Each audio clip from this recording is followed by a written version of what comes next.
buenas noches, otra vez con ustedes en el programa de la Fundación Ave Fénix, Vida Plena Sin Adicciones. Quien les habla, Patricia Caro, coordinadora de prevención y capacitación en la Fundación. Y a mi lado hoy, reemplazando a Camila, una gran amiga que ya estuvo más de un programa con nosotros, psicóloga ella, María Eugenia Prestofelipo. ¿Cómo estás, María Eugenia? ¿Qué tal, Patricia? Gracias por seguir confiando. Ay, por supuesto que sí, tenés muchísimo para aportar. El tema de hoy es bastante amplio, lo hemos llamado legalizar y aplicar reducción de daños con signo de pregunta, pero va mucho más allá. Hoy queremos hablar de la reducción de daños, queremos hablar del concepto de consumo problemático, queremos hablar de los adictos en la calle, un tema que ha hecho furor en esta semana pasada con el frío, la cantidad de gente en la calle auxiliada, etcétera. Y además tenemos hoy un entrevistado muy interesante que nos va a volcar un testimonio que realmente nos va a llegar a todos. Vamos a los títulos, señor director, para poder entrar en tema.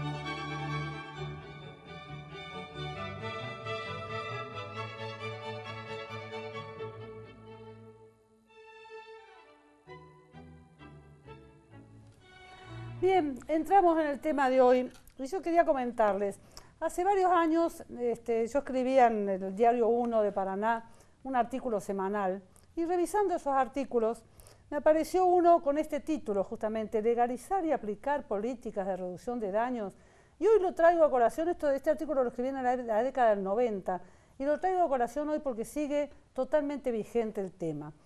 Evidentemente hay un movimiento mundial enorme para legalizar la marihuana y se piensa que legalizando las drogas se puede aplicar lo que se da en llamar política de reducción de daños, que vamos a tratar de explicar de qué se trata, para llegar a un consumo no problemático de la sustancia. En ese momento, de la década del 90, yo leía que el problema más grave de consumo de drogas en nuestro país estaba dado por las drogas legales y no por las ilegales. O sea que el problema del consumo de drogas no tiene que ver con el hecho de ser ilegal, sino con la disponibilidad. Y en ese momento el mayor consumo lo teníamos con alcohol, con tabaco, con psicofármacos, con bebidas energéticas, etc. Y esto sigue siendo igual, pero hoy le sigue al alcohol, en segundo lugar y ya casi queriendo alcanzar el primero, la marihuana, que si bien no es legal, en el ideario popular es legal. ¿Por qué? Porque es medicinal. Esta campaña enorme tendiendo a demostrar o a imponer la idea de la inocuidad de la marihuana hace que para la gente no sea algo ilegal fumar marihuana porque está bueno. María Eugenia, hemos hablado en el programa anterior, por ejemplo, de una mamá, de una abuela, de una criatura de 12 años que nos decía preocupadísima: a mi nieto, un compañerito de 12 años, le da porro porque la mamá la cultiva para dárselo porque es medicinal y le hace bien al chico. Claro, una manera de chico naturalizarla. Se naturaliza. Cuando vos le imponés en la población la idea de inocuidad, se naturaliza el consumo. Claro. Se legaliza desde el ideario de la gente, además nadie lo combate, o sea, no se combate más la marihuana. Además tenemos un país vecino, Uruguay, que la está vendiendo libremente, permitiendo el cultivo. Uruguay dictó una ley donde se suponía que iba a poder controlar el cultivo, cierta cantidad de plantas por persona, cierta cantidad de plantas por los clubes de canábicos y demás, cierta cantidad vendido en farmacias. Lo cierto es que se le fue de las manos y en Uruguay la marihuana ya es absolutamente legal, aunque no sea legal, ¿no es cierto? Entonces, se nos viene esto, se nos viene la droga legal, por lo menos la marihuana. Las imágenes que estamos viendo en pantalla tienen que ver con lo que vamos a hablar dentro de un ratito nomás, que es justamente el tema de los adictos en la calle, en situación de calle. Pero siguiendo con esta idea de la droga legal, están bajando línea desde Cedronar, o sea, desde la Nación, para hacer las campañas preventivas con un concepto de consumo problemático de drogas. En todas partes escuchamos prevención del consumo problemático, tratamiento del consumo problemático. Y yo vengo diciendo en todos los lugares donde puedo hablar que cuando nosotros decimos consumo problemático, estamos infiriendo, exacto, de hecho, que hay un consumo no problemático. El consumo no problemático es lo que llaman consumo cuidado. Entonces, se fomenta en las escuelas el consumo cuidado, el consumo recreativo y cuidado. En las escuelas, en las redes sociales, vos entrás a Wikipedia y buscas, por ejemplo, psicosis canábica y te dice que se empieza a despertar con un consumo problemático. Exacto. O sea que entonces con el consumo no problemático no podemos Exacto. despertar ese pool de genes que podemos tener. Exacto. Y no sabemos dónde está la barrera del problemático con el no problemático, pero el consumo debe ser cuidado. Y dentro del consumo cuidado está la calidad de la sustancia. Exacto. La calidad, como que una cocaína puede ser menos peligrosa, claro, menos nociva, si está, no sé, a lo mejor controlada por el Estado, porque también cuando hablan de consumo cuidado, de que el Estado controle la calidad de la droga que consumís. Yo no sé a quién se le ocurre la posibilidad de que el Estado se ponga a controlar. ¿Vos sabés lo que significa controlar la calidad de una droga?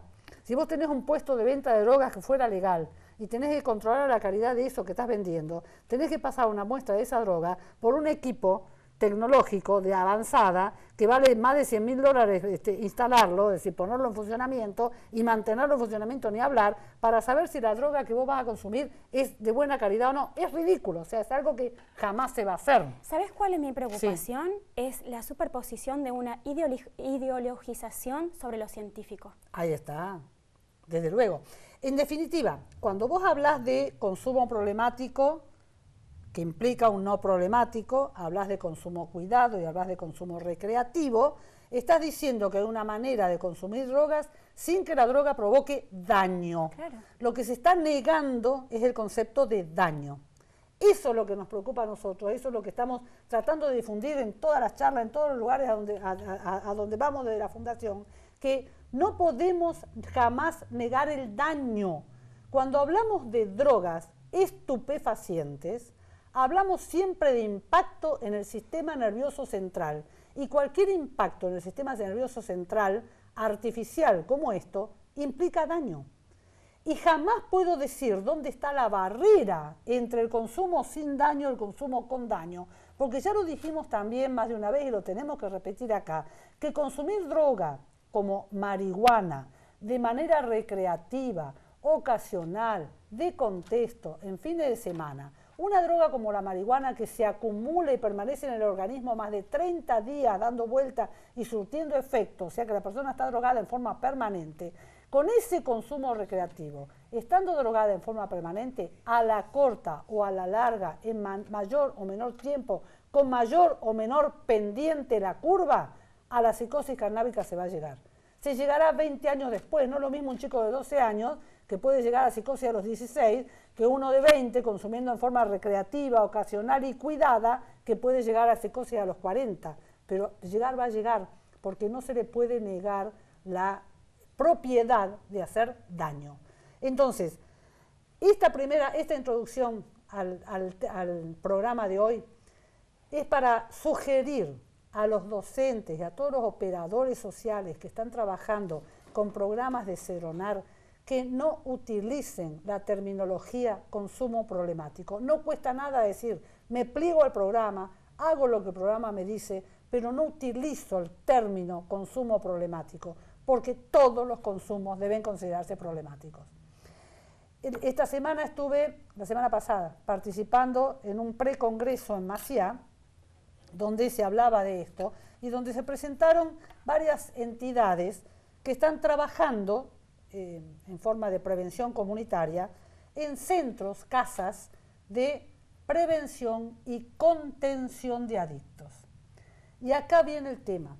Lo que viene desde Nación es fomentemos un consumo cuidado conteniendo al adicto, en vez de tratar, contener. Y acá es donde nosotros ponemos el grito en el cielo. Totalmente. O sea, primero, no se puede tener en el mismo ámbito una prevención primaria, chicos haciendo trabajo de prevención comunitaria primaria, o sea, chicos que no consumen, con chicos que consumen haciendo contención de adictos. Y esto lo están haciendo, ¿sí? Sí, yo he escuchado expositores de lugares donde se hace este trabajo. Sí, acá en Paraná tenemos lugares, claro. Acá también. O sea, la contención, ¿qué significa? El adicto no se quiere tratar, venga que lo contengo. Acá hacen talleres, acá hacen huertas, acá pueden dormir, se pueden bañar, pueden comer, entrar y salir, siguen consumiendo, pero a lo mejor logro hacer un taller que les dé alguna salida laboral, a lo mejor logro reinsertarlo a la escuela, pero sigue consumiendo. En todo esto es contengamos, abracemos, mimemos, pero el concepto de tratemos no existe. Es como una mamá, digamos, que le manda al nene a lavar los platos, entonces el nene dice, no quiero. Bueno, a ver, vamos a poner a charlar, a ver qué opinás, qué querés, por qué no, qué te pasa. Entonces refuerzo eso. Exacto. Esto es lo que nosotros llamamos la coadicción. O sea, si en la familia, vos tenés un hijo adicto, el cual llega drogado y vos lo contenés y lo haces bañar y le das el cafecito. Cuando llega alcohólico nomás, cuando llega ebrio de un boliche, lo haces tomar el cafecito, que duerma, mañana te levanto, tranquilo, tenés la cama caliente, tenés la comidita, tenés todo. Esa mamá que ama demasiado es una mamá coadicta. Claro. Ahora tenemos un estado coadicto. ¿Por exceso o por falta? Exacto. Pero la sobreprotección del adicto es coadicción, porque favorece su adicción. Bueno, tenemos un estado que autoriza entidades de este tipo para contener. Incluso he visto una organización que interna adictos para contener sin tratamiento profesional. Internación. Interna en el tiempo, aplicando programa de 12 pasos, programa de Alcohólicos Anónimos. Claro. Entre ellos entonces no hay... Aplicando Minnesota, ahí nomás, grupos de apoyo, adictos, psicóticos, adictos psicóticos activos. ¿Y la abstinencia? ¿Y la peligrosidad? Y los brotes psicóticos, entre por supuesto. La persona con sí mismo y el otro, ¿no sé? Pero además siguen consumiendo porque entran y salen con libertad. O sea, tenemos absolutamente claro, y hemos hablado 1000 veces, que en el tratamiento del adicto lo más difícil es lograr la abstinencia, y la abstinencia se logra poniéndole barreras externas. Totalmente. No puede consumir, ¿por qué? O porque tiene una barrera familiar, como en el tratamiento ambulatorio nuestro, donde la familia es garante, o porque está encerrado. Si entra y sale, no hay barrera para que no consuma. Es que no está en condiciones porque esto está roto momentáneamente. Me encanta cómo estás reaccionando, porque vos tenías más o menos escrito el tema que íbamos a tratar, pero no lo habíamos charlado, y yo te traigo por eso, porque en la espontaneidad salen muchas cosas. Vos como psicóloga estás reaccionando como yo esperaba que reacciones, ¿sí? Y quizás nos estén escuchando padres, madres y profesionales también, que van a reaccionar de la misma forma. Entonces, están no habilitando, sino dando lo que incluso estos centros de contención de adictos reciben apoyo público, porque funcionan en parroquias, funcionan en comisiones vecinales, funcionan, qué sé yo, en el entorno de alguna organización civil que piden donaciones y la gente les da. Entonces tienen para alimentarlos, tienen ropa, tienen colchones, tienen hasta casas facilitadas. Nosotros tenemos que pagar el alquiler de una casita miserable para tener a nuestros pacientes en el centro de día habilitado por Cedronar. En esa exposición de la semana pasada, yo expuse justamente la importancia de que cuando uno envía a un adicto a tratar, tiene que fijarse bien claramente que el lugar donde va a ser tratado tenga habilitación de Cedronar. ¿Por qué? Porque la habilitación implica que se cumplen con métodos de tratamiento aprobados, con un seguimiento del paciente, o sea, Cedronar sigue paciente por paciente. Este lugar que internaba sin tratamiento, que internaba con Minnesota es el programa de 12 pasos que usa el Alcohólicos Anónimos, o sea, grupos de autoayuda, hagamos lo que queramos, entramos y salimos, que funciona muy bien en Alcohólicos Anónimos, donde hay la voluntad del alcohólico de ir todos los días a las reuniones, voluntad pura. Bueno, estos grupos, cuestionaban que si Cedronar pretende controlarle a sus pacientes, se está metiendo sin conocer la historia clínica de los pacientes. Obviamente, cuando tenemos una organización como habilitada por Cedronar, Cedronar pide las historias clínicas mes a mes, controla absolutamente todo y caen de sorpresa acá con psicólogos a controlar que el paciente esté tratado, que la historia clínica sea real, que los talleres que se dicen que se hacen se están haciendo, que el paciente está recibiendo todo lo que debe recibir. O sea, quien quiera enviar un adicto a tratamiento, tenga en cuenta de buscar instituciones habilitadas por Cedronar, que implican también la habilitación de salud pública y que implican, por lo tanto, la habilitación de obras sociales para ser cubierto el tratamiento. Ahora, ¿el Estado tiene una comunidad terapéutica? No, pues, sigue el Cenareso. Yo estuve en Cenareso.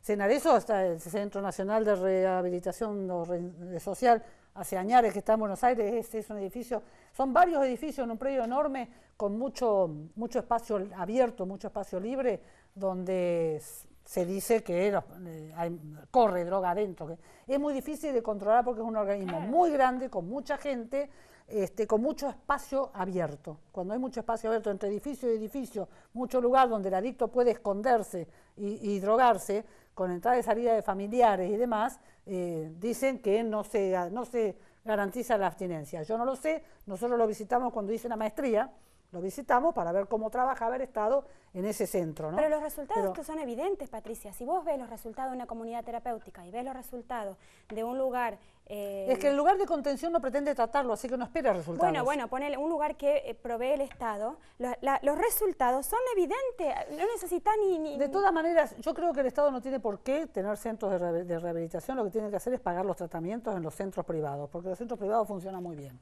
Todo lo que hay de comunidades terapéuticas en el país están funcionando muy bien. Entonces, y está bien porque está todo bien en ese aspecto. Pero porque es que estamos reforzando el consumo con esos centros que podrían justamente gestionar para que ingrese una comunidad terapéutica y pagarlos ahí. Bueno, el tema es que cuando vos hablas de una casa de contención de adictos, centros de prevención de adicciones y contención del consumo problemático, así se dan en llamar, estos centros, el Estado no pone nada.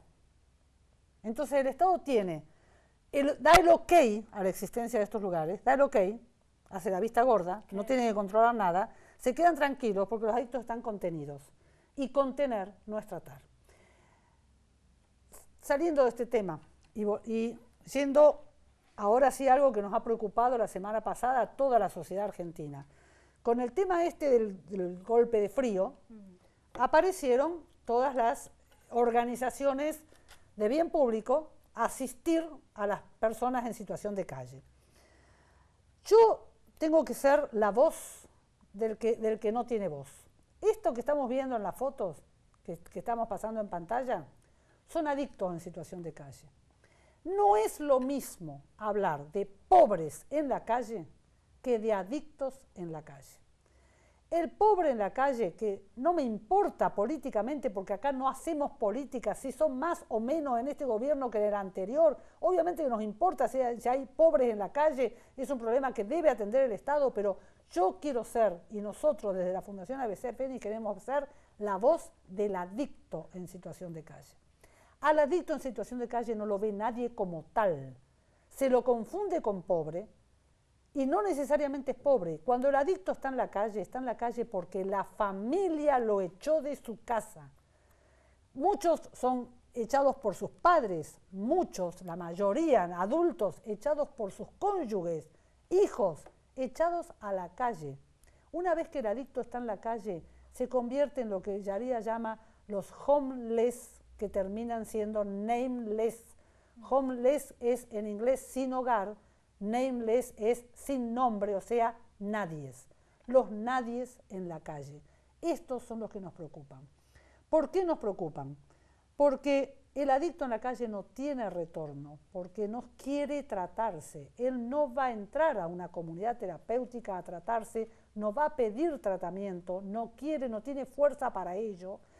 Por lo tanto, está en situación de peligro. Se están muriendo adictos en la calle, muriendo por falta de tratamiento, porque el Estado no lo ve como persona en situación de peligro. Si el Estado lo ve como persona en situación de peligro, debe intervenir el Poder Judicial para ordenar su internación, porque eso es lo que dice la espantosa ley de salud mental que tenemos, que por lo menos en esas situaciones, cuando hay peligro, y acá lo hay porque es peligro de vida, un juez debe ordenar la internación. Y de una vez por todas tenemos que lograr eso, que el adicto en la calle sea recogido por el Estado e internado por orden judicial. De lo contrario, estamos haciendo la vista ciega, no estamos mirando al que tenemos al lado muriéndose, no sabemos cuántos de los que se están registrando en este momento como muertos en la calle realmente son pobres, simplemente nuevos pobres, o son adictos. Hacemos un pequeño corte para entrevistar a una persona que nos va a hablar mucho de lo que significa la calle y de cómo se puede morir en la calle o salvarse a pesar de haber estado en la calle. Un pequeño corte y volvemos, señor director.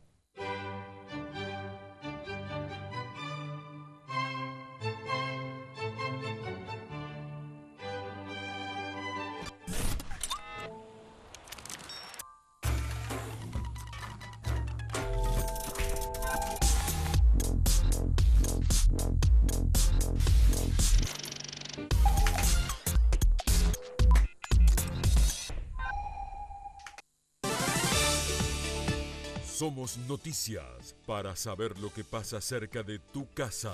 En la primera edición a las 13, toda la información en vivo, los temas de los que está hablando la ciudad, las historias que te conmueven. Somos Noticias, segunda edición a las 20. Un resumen completo en el regreso a casa, las mejores imágenes, los testimonios del momento y también a la medianoche para terminar el día bien informado. Somos Noticias a las 13, a las 20 y a la medianoche por Somos Paraná.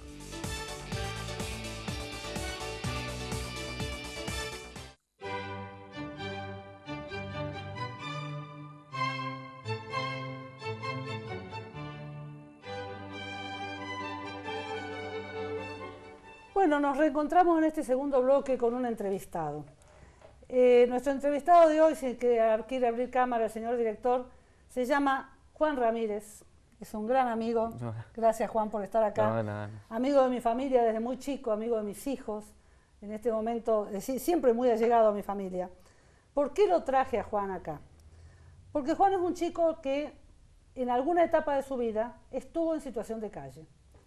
Y estando en situación de calle, salió, pero por sobre todas las cosas, no se drogó.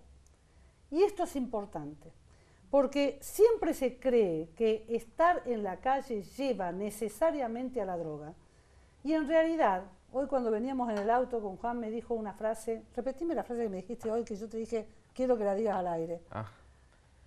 Que es más probable que de una adicción termines en la calle, que la calle te lleva a una adicción. Genial lo que dijiste. O sea, es mucho más probable en la experiencia de lo que él ha visto en la calle, que la adicción te lleve a la calle, a que estando en la calle te drogues. Porque vos podés estar en la calle por 1000 circunstancias, no necesariamente por una debilidad mental que te va a llegar a buscar droga para satisfacerte, pero que la adicción te puede llegar a la calle, es lo que dijimos en el bloque anterior y lo decimos siempre, cuando las familias ya no te toleran. Vos terminás en la calle cuando se cansaron tus padres, cuando se cansó tu cónyuge, cuando se cansó toda la familia. ¿De qué se cansaron? De la agresividad, de los robos, de la inconducta de todo tipo, de la violencia, del peligro que las familias corren a veces por la personalidad del adicto, terminan abriendo las puertas y el adicto termina en la calle. Pero Juan pudo vivir una etapa de su vida en la calle sin drogarse, quiere decir que la droga no camina. Contanos un poquito, Juan, para ubicar al público que nos está escuchando. ¿Por qué estuviste en situación de calle? ¿Qué te pasó? Bueno, yo de adolescente, terminando la secundaria más o menos, mi padrastro, que es adicto justamente al alcohol, me echó de mi casa. Y bueno... ¿Y qué había pasado con tu mamá en ese momento? Había fallecido mi mamá, hacía poco que había fallecido mi mamá, Bien. Entonces... O sea, en el momento en que fallece tu mamá, es cuando tu papá te echa de tu casa. Claro, cuando mi padrastro me echa de mi casa. Bien. Con el tema de que tenía 17 años, no era mayor, pero tampoco era menor. Para el Estado no sos ni mayor ni menor. Exacto. Estás ahí en el medio, pero... Exacto. Y bueno, te dicen, bueno, te ponemos acá, te damos un poco de comida y nada más. Exacto. Y después te mandaron a comer a la casa de los chicos de la calle, me acuerdo. Claro, y ahí te manejás vos solo. Estuve de acá para allá, en casa de amigos, hasta que terminé en la calle. ¿Dónde dormías cuando estabas en la calle? En la plaza que está atrás de la casa de gobierno. Ajá. ¿Y con qué medios? ¿Cómo te abrigabas? ¿Cómo estabas? ¿En un Yo colchón, en una manta? no. Era yo en una campera, llevaba una mochila siempre, me embolsaba los pies y me acostaba.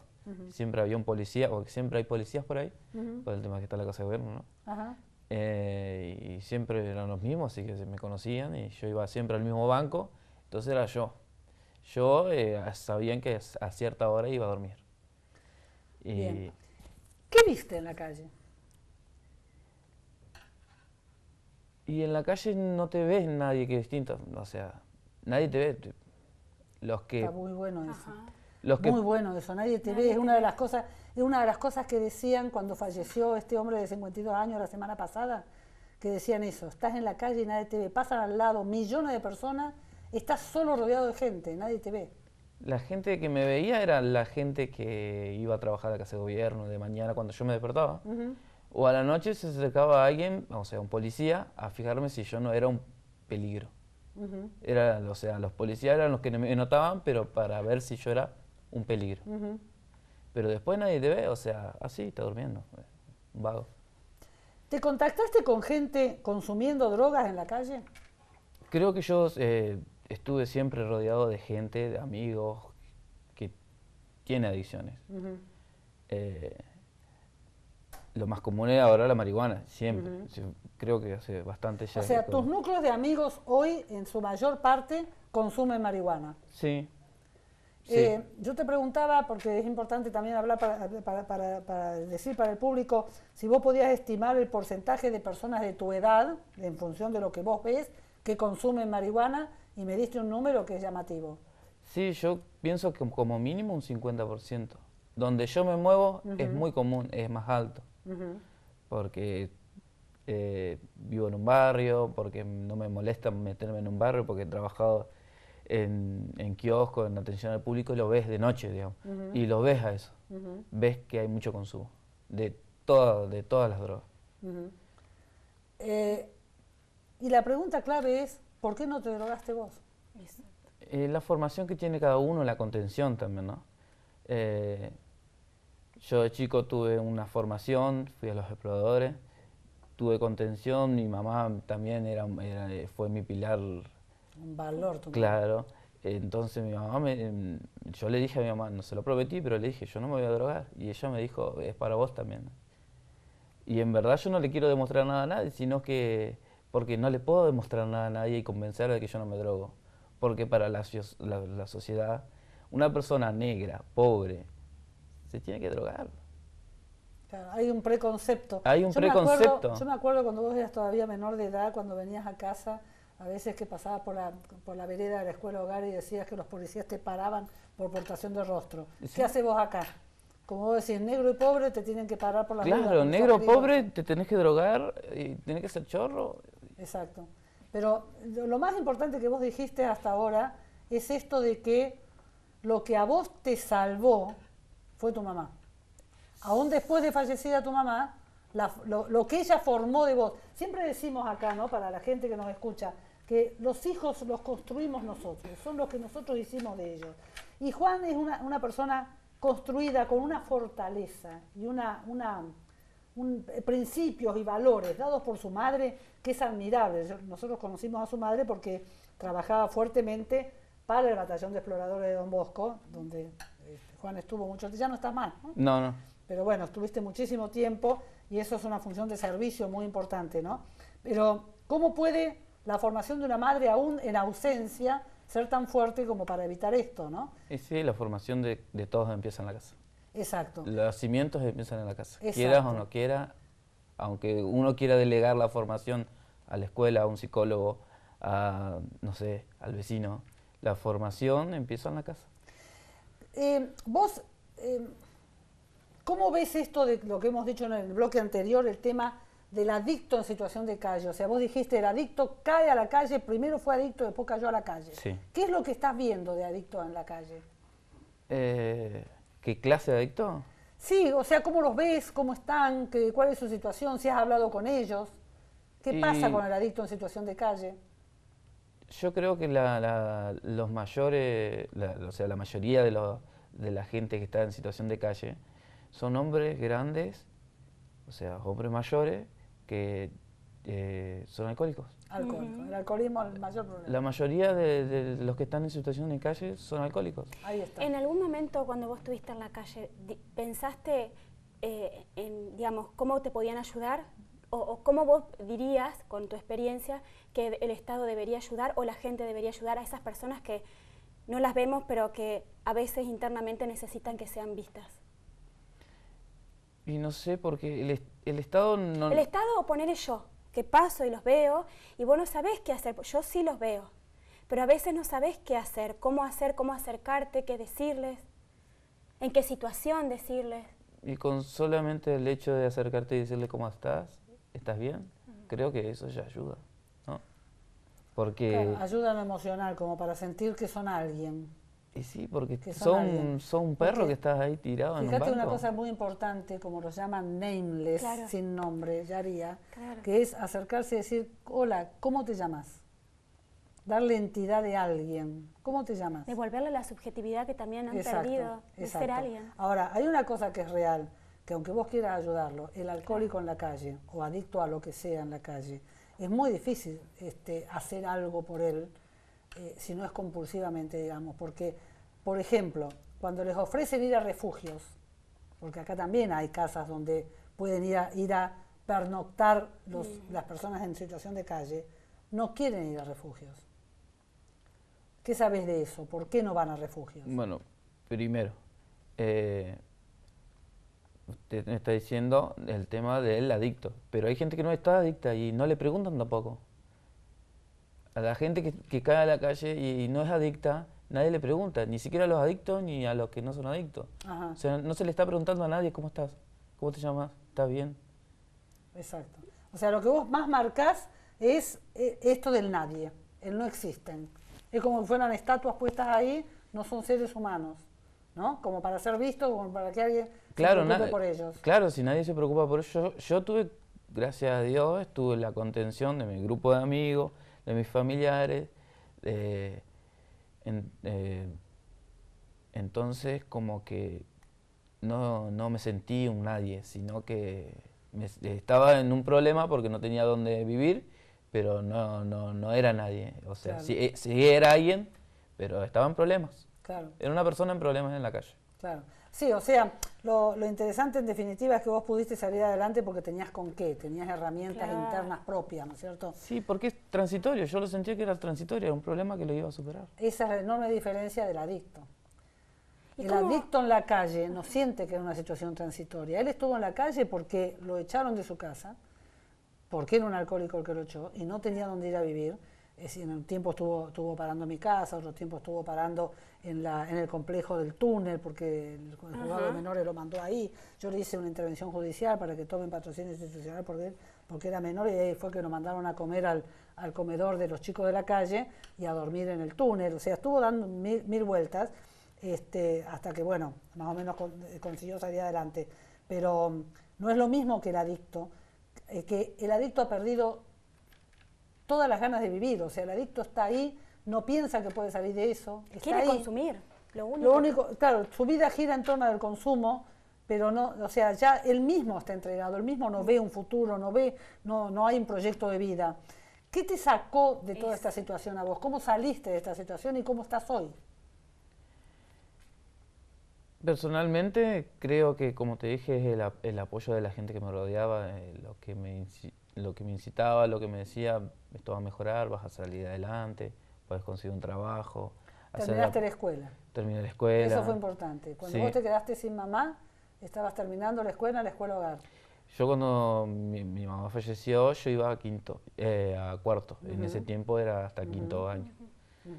Y sí, pude terminar la escuela y bueno, pensé que podía haber seguido alguna carrera, pero lamentablemente no se pudo por el tema del trabajo y estudio y no teniendo dónde vivir, primero tenía que enfocarme en dónde vivir, justamente. Dónde vivir, comer y esas cosas. Y desde ahí trabajaste toda tu vida. Y de ahí empezar y seguir para adelante. Porque si no, es como que sos un adicto, pero a otras cosas. O sea, podés caer en un pozo depresivo porque a todos nos pasa, pero intentar que ese pozo depresivo no te lleve a ninguna adicción. Claro. Exacto. El no tapar el agujero con droga. Vos lo tenías Claro. claro eso. También tenías claro que le habías dicho a tu mamá, no me voy a drogar, ¿no? O sea, vos tenías tremendos agujeros de soledad, de pobreza, de discriminación, de un montón de cosas, pero nunca pusiste como tapa la droga, sino que pusiste fuerza y saliste adelante. Además sos una persona realmente muy querida en todos lados donde estás, te conozco muy bien y eso te lo has ganado vos, con tu corazón, ¿no? Bueno, el mensaje que nosotros queríamos volcar trayéndolo a Juan acá es cómo no necesariamente la calle infecta, no necesariamente la droga camina hacia el que está en la calle. Cuando hay materia prima, cuando hay formación, cuando hay estructura ética, moral, en valores, todo lo que le dio la mamá a Juan pudo evitar que una situación de límite, de extrema pobreza en ese momento, de estar en la calle, terminara con la vida de Juan. Juan hoy es una persona rescatada perfectamente bien, está construyendo su casita, tiene trabajo, la pelea todos los días. El tema es, algo muy importante que él dijo es visibilizar al que está en la calle. Y el llamado que nosotros hacemos, no solo al público, la gente en general, las autoridades, visibilicen al adicto en la calle. El adicto en la calle no quiere más nada, está entregado, él es un nadie, él ya no tiene ni nombre, lo único que le importa es conseguir su dosis, porque sin su dosis se siente muy mal. No va a ir a refugios, no va a refugios porque no puede cumplir las normas de un refugio, necesita drogarse, en el refugio no puede. Él no le interesa que el refugio le exija bañarse, por ejemplo,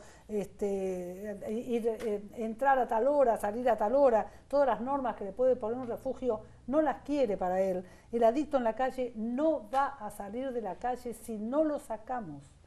¿Y quién lo tiene que sacar? El Estado. ¿Cómo lo tiene que sacar? Repetimos, de acuerdo a la ley de salud mental, la internación para tratamiento, y un adicto en la calle necesita internación, porque es evidente que no puede hacer un tratamiento ambulatorio sin sostén. La internación se logra solamente con orden judicial, de acuerdo a nuestra espantosa ley de salud mental, sobre la cual vamos a hablar en el próximo bloque. Entonces, pedimos encarecidamente por este medio que el Poder Judicial se ocupe de ordenar la internación de los adictos en la calle que tengamos en nuestra ciudad de Paraná, en nuestros pueblos del interior, porque hay muchos, y los vemos. En la plaza atrás de la terminal los vemos, en la plaza del bombero los vemos, por todos lados donde hay un banco donde tirarse los vemos. Están durmiendo, tapaditos, muertos de frío, y no son nadie para nadie. Vamos a un pequeño corte, señor director, y volvemos.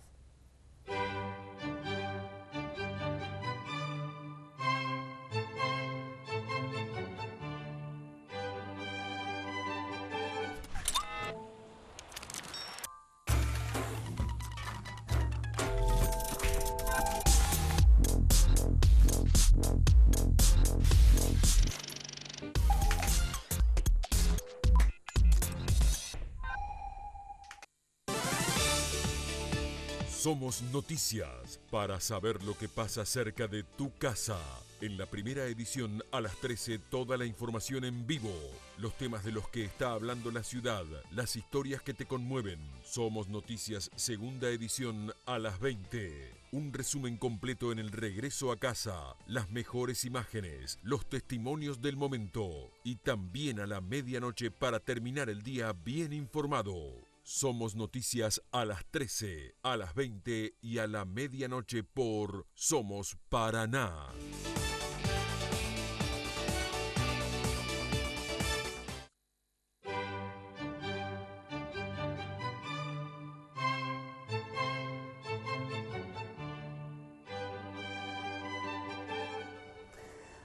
Retomamos nuestro programa en este tercer bloque y les quiero comentar un poquito charla que estamos teniendo en el corte con Juan. Juan salió de la calle cuando ese padrastro que lo había echado lo aceptó de nuevo en la casa. Después de vivir un tiempo en la calle, un tiempo en un galpón alquilado, un tiempo en casa de amigos, un tiempo en mi propia casa, ir y venir por todo lado, un tiempo en el túnel cuando lo mandó minoridad ahí y demás, terminó su padrastro aceptándolo. Y recién nos decía a las dos que en este momento ya más grande y comprendiendo lo que es la adicción, el alcoholismo de su padrastro, siente pena por él, porque piensa que cuando está alcoholizado, que se pone verborrágico, violento, está manifestando dolor. Y cuando no tiene alcohol, cuando no está alcoholizado, es cerrado, tímido, callado. O sea, en este momento Juan puede ver a esa persona con dolor, y es muy interesante el sentimiento. La verdad que, bueno, quería contarlo porque Juan nos deja muchas cosas, muchas enseñanzas muy interesantes. Quiero leer una pequeña frase de uno de los tantos artículos brillantes del doctor Yaría, que dice así, sobre este tema de los nadies en situación de calle. Aquí está esta frase: agonizante ya la voluntad, solo queda un hecho repetitivo que es la compulsión de una dosis tras otra. No son solos homeless, sin hogar, sino algo más profundo, son nadies, nameless, son anónimos. Quedó vaciada su identidad por la debacle de la desesperanza y la caída de las funciones cerebrales, la pérdida de la subjetividad y el ocaso de las relaciones sociales entre tranzas, dealers, violadores, delincuentes.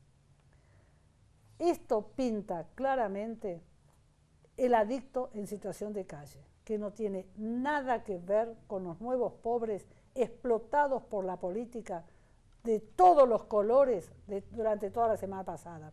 Aplaudimos a todas las entidades de bien público que salieron a llevar colchones y comida a gente en la calle, pero no aplaudimos la especulación política sobre este tema, porque al adicto en la calle no lo rescató nadie. Le dieron una comida caliente, pero nadie se ocupó de ellos. A mí, viste, yo sigo insistiendo y me preocupa, sin meterme en una postura política ni nada, sino que ojalá esto llegue a algún concejal, algún diputado provincial nacional. Exacto, nosotros estamos tratando de echar arena sobre nuestra provincia, nuestra ciudad, ¿no es cierto?, nuestro medio. Entonces, todo esto que estás comentando, que estás hablando de que haces clases educativas permanentemente, tiene que armarse un proyecto de esto. Sí. O sea, traes... ¿Cuántos adictos en situación de calle podemos tener acá en nuestra ciudad de Paraná? No sé cuántos. Pongamos un número cualquiera, 100. ¿No se puede trabajar con esas 100 personas? Hacer un proyecto que levante de la calle a esas personas y a través de Seronar se las ubique en centros de tratamiento, compulsivamente con orden judicial. ¿Qué pasa que no hay una autoridad política que haga esto? Lo que otra cosa me preocupa es que también, como que recurrir a la autoridad judicial es como... Lo que pasa es que la ley te obliga. No voy a eso, sino que decir, bueno, necesitamos la justicia que intervenga. Es como lo más extremo decir, estamos quitándole la libertad, estamos reprimiendo, es que eso es lo esto que es dice mano dura, no puede ser. Esto es lo que dice la ley de salud mental. ¿Vos te acordás cuando en el 2016, 2015, una vez te llamé por teléfono que me había caído un chico, caído digo yo, me llegó no al consultorio, sino que a la dirección donde yo trabajo en el Estado, derivado, venía de Jujuy, de Jujuy, que había pasado por Buenos Aires. En Buenos Aires lo derivan de una comunidad terapéutica acá. Cuando me entero que consumía Paco, yo digo, ¿qué hace acá? Te llamo por teléfono y digo, Patricia, pasa esto, y me dijiste, orden judicial. Sí. Ellos habían hecho, aparte una gente, digamos, con una situación económica media o media baja, le digo, o sea, tuve la entrevista con el chico, obviamente que lo único que me miraba era nadie, y que me decía, lo único que me interesa es una pitada de Paco y nada más, o consumir Paco, nada más. ¿Qué podía hablar, pobrecito? Entonces, hablé con los padres y le dije, tenemos que armar un plan. ¿Ustedes me van a dar el teléfono a la jueza? Vamos a entre los 4 a armar algo. Y el chico tiene que volver a robar. Y la policía lo tiene que agarrar para que, digamos, encontrarle otra causa y poder judicializar el caso. Gracias a Dios, no sé cómo fue un operativo tan, digamos, perfecto, que bueno, el chico desde el 2015 entró en internación en Buenos Aires, en Gradiva, con Yaría. Claro, Gradiva con Yaría. 3 años pasó por psicosis, por ansiedad social, es decir, fobia, la famosa fobia social, pasó por inestabilidad emocionales, pero 3 o 4 años, Patricia. Exacto, pero fíjate qué importante. Exacto, hay varias cosas acá. Primero, que solamente se lo puede internar cuando interviene la justicia. Segundo, que en nuestra provincia no podemos tratar adictos a Paco. No hay instituciones para tratar adictos a Paco, es un adicto muy complejo el adicto a Paco. Y como vos decís, le llevó 3 o 4 años en Gradiva. Por distintos estadios. Más especializada, le llevó mucho más de los 2 años que nosotros prevemos para el tratamiento de un adicto no psicótico y no tan grave como el adicto a Paco. Y si no hay intervención, volvamos al tema de la ley de salud mental, porque FONGA, la Federación de ONGs que trabajan en adicciones, está luchando incluso a nivel internacional para lograr que nuestro país derogue lo que tiene que ver con la reglamentación de la ley de salud mental en relación al adicto. ¿Qué dice la ley de salud mental? Que el adicto no puede ser internado compulsivamente, de ninguna manera. El menor de edad no puede ser internado por los padres, el mayor de edad no puede ser internado por la familia, por un médico psiquiatra que lo ordene, no puede ser, y si es internado por un médico psiquiatra para salir del conflicto de momento, de la situación grave, él puede abrir las puertas del lugar donde esté internado e irse cuando quiera. Pero también dice la ley de salud mental que deben desaparecer las comunidades terapéuticas porque el adicto debe ser tratado en centros polivalentes de tratamiento médico. Un centro polivalente es, ejemplo, acá el Hospital San Martín. El Hospital de Salud Mental, que ahora se llama Hospital Escuela de Salud Mental, le cambiaron el nombre para tratar de adaptarse a esta ley, que no sea el hospital psiquiátrico, debe desaparecer, debe cerrarse, debe externar a todos sus pacientes y los enfermos psiquiátricos del Hospital Roballos deben ser tratados de acuerdo a la ley de salud mental en el Hospital San Martín, en el Hospital General. Eso dice la ley de salud mental. Incluye al adicto como un enfermo mental y ordena el cierre de las comunidades terapéuticas. La ley se dictó en el año 2010 y el cierre estaba previsto para 2017. Este gobierno prorrogó para el 2020. Fin del 2020, las comunidades terapéuticas deben bajar sus cortinas y cerrar. Es la única manera de recuperar al adicto en una comunidad terapéutica especializada estrictamente en el tratamiento de adictos.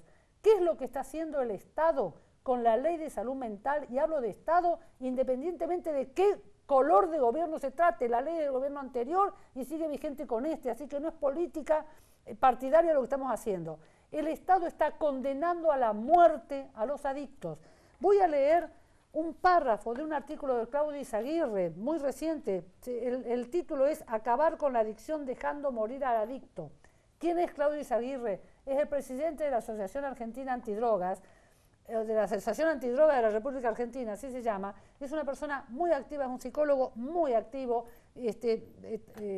publica cosas en todos los medios. La asociación se mueve muchísimo a nivel país. Dice así. Dejando morir al adicto, poniendo en riesgo a la sociedad. Sí, sin duda. Poniendo en riesgo a la sociedad. Sin duda. Aparte, obviamente, la adicción siempre implica un riesgo porque el adicto tiende a robar, tiende a hacer brotes psicóticos, a violentizarse, a cometer hechos delictivos con alta violencia.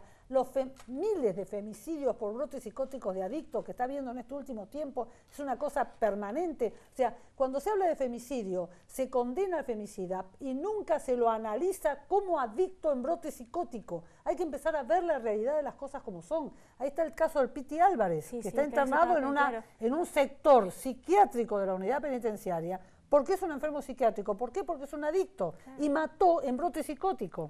Bien, dice Izaguirre, desde 2010 el Estado Nacional propone terminar con el tema adicciones dejando morir al adicto, para lo cual se armó la Ley de Salud Mental que prohíbe la apertura de nuevos centros de rehabilitación, dispone el cierre definitivo para enero de 2020 de todos los espacios públicos y privados de asistencia a adictos, el procesamiento por privación de la libertad a quienes pretendan internar contra su voluntad a personas en crisis por el consumo de drogas y la atención de estos en hospitales por las consecuencias del consumo de sustancias. O sea, en el hospital van a tratar al adicto cuando haga una sobredosis. Entonces lo tratan. O cuando haga un proceso de intoxicación, de abstinencia, está en crisis, lo trata el hospital y lo larga a la calle. Si yo, mamá, menor o mayor de edad, combino con el médico para internarlo en una comunidad terapéutica contra su voluntad, estoy cometiendo un delito. Hubo hace poco un caso de una mamá que ató a la hija en la cama, ¿te acordás? Y la quisieron procesar por privación de la libertad de la hija, y la filmaron a la hija, y gracias a que salió la hija en los medios, totalmente zombie, hacía movimientos desordenados, era una cosa patética, pobrecita, solo atándola. Y con una denuncia por privación de la libertad, esa mujer logró que intervenga el Estado y se le internen a la hija. No se la puede internar. Y el tema de tramitar la orden judicial es muy difícil porque el juez va a ordenar la internación cuando se demuestre estado de peligrosidad para sí o para terceros. El estado de peligrosidad lo tiene que determinar un perito psiquiatra de tribunales. Y ahí es donde aparentemente está la falla. Con Gradiva, Yaría dice que está muy aceitado ya el trámite. Claro, ya lo porque tiene. esa es otra. En Buenos Aires es sumamente fácil, digamos. Hacer el trámite judicial, la orden de internación es fácil. Una vez que está la orden de internación judicial, ese adicto ya no puede abrir las puertas e irse de la comunidad terapéutica cuando quiera, cosa que hoy sí podría si se interna voluntariamente. Pero acá no está aceitado ese trámite. Acá todavía no han salido esas órdenes judiciales de internación compulsiva. Te dejo tratar de sacar alguna conclusión. No, lo que me llama la atención, o sea, de cuando dicen el procesamiento por privación de la libertad. Exacto. Y de voluntad, ¿de qué libertad? O sea, una persona que, como te dije hoy, con todo el énfasis, que tiene roto o, digamos, dañado el prefrontal, la parte que nos diferencia de los animales, ¿de qué libertad podemos hablar? Justamente. Y de qué voluntad podemos hablar? Justamente. Al revés, diría yo. De la voluntad. No tiene voluntad. Está preso. Con la droga está preso. Por supuesto. Entonces, esa es mi preocupación y sigo insistiendo que, digamos, la justicia tiene que intervenir, o sea, alguna vez la Fundación Ave Fénix llevó un proyecto a concejales, a diputados nacionales, provinciales. Miles. Es decir, a ver, no particularmente así a diputados o a concejales. Nosotros nos han consultado, siempre nos consultaron en años anteriores, cuando hay elecciones, cuando empiezan a formarse proyectos, digamos, para plataforma electoral, ¿no es cierto? ¿Qué vamos a hacer respecto de las drogas? Entonces me llaman pidiéndome algún programas completos he armado, y cuando yo armo un programa o un proyecto, que lo expongo en PowerPoint y todo, el partido que me llame, que esté tratando de armar eso, voy y se lo llevo.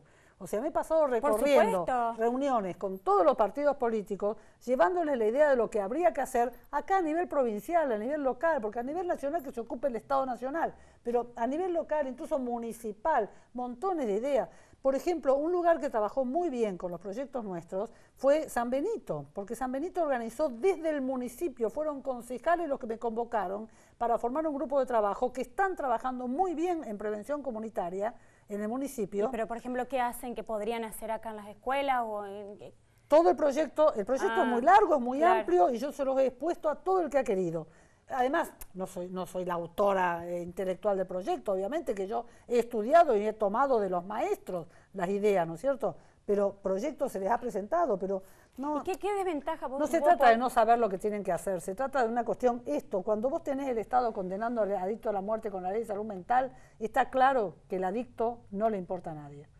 Nosotros queremos ser, desde la Fundación Ave Fénix, la voz del adicto, que le importen a alguien. Es necesario, o sea, el adicto está perdido. En los pueblos del interior, donde me llaman constantemente, los adictos no tienen cómo tratarse porque no se quieren internar. No hay centros de día como el nuestro. Para asistir a un centro de día tiene que trasladarse un familiar a vivir en Paraná con él porque tiene que llevarlo y traerlo todos los días. No pueden, por lo tanto, no tienen posibilidad de tratamiento en los pueblos del interior. Entonces, algo hay que hacer. Esto es un llamado, nos está marcando el tiempo. El programa se terminó, le agradecemos enormemente a Juan el haber dado su testimonio porque nos dejó esto que nos conmueve el alma, hablar con Juan. Le agradezco a María Eugenia Prestofelipo que vino a aportar de lo suyo, así la traje en ayunas, venía a acompañarme en el programa que no está Camila y siempre algo tiene para aportar, un encanto, te quiero mucho María Eugenia y gracias por estar. Nos vemos en el próximo programa.